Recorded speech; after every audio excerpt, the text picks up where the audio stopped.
जीवन खोना इन मिट्टांग जिनिसिन बाडाय केदा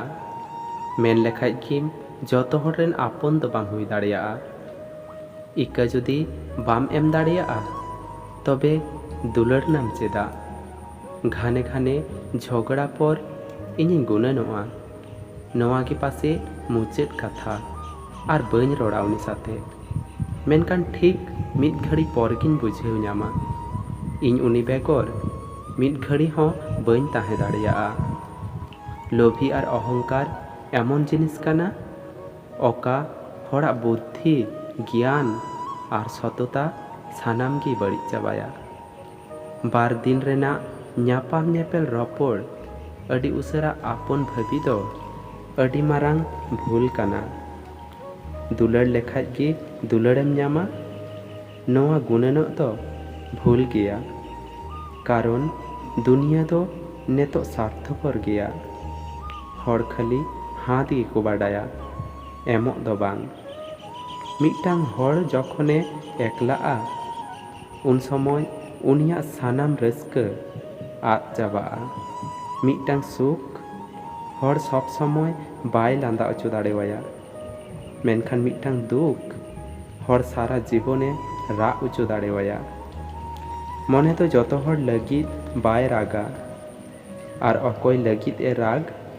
उनी बुझेव रेना बाय चेष्टाया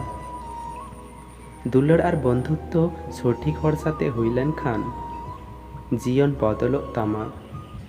आर बड़ी हर साथे हुई लेन खान जीवन चाबा उतरो तामा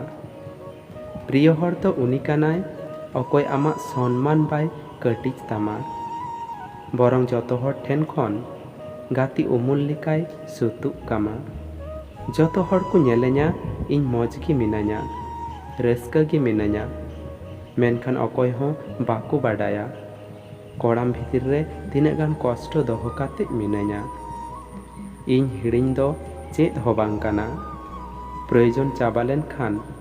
हर सृजन दाता होको हिड़िñया आर इन मा मिट्टांग साधारण हर कानाñ दुलड़ दो हुयुग काना रबार्ट लेका बार हर तिना एम ओरा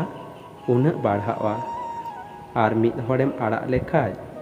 आर मिद हर अडिगान आघाते ᱧामा अकोय दुलड़ ᱧुतुम तेको अभिनया उनको की दुलड़ को ᱧामा आर अकोय सारी मने खन को दुलड़ा उनको की दुख आर कष्ट को ᱧामा तो बया को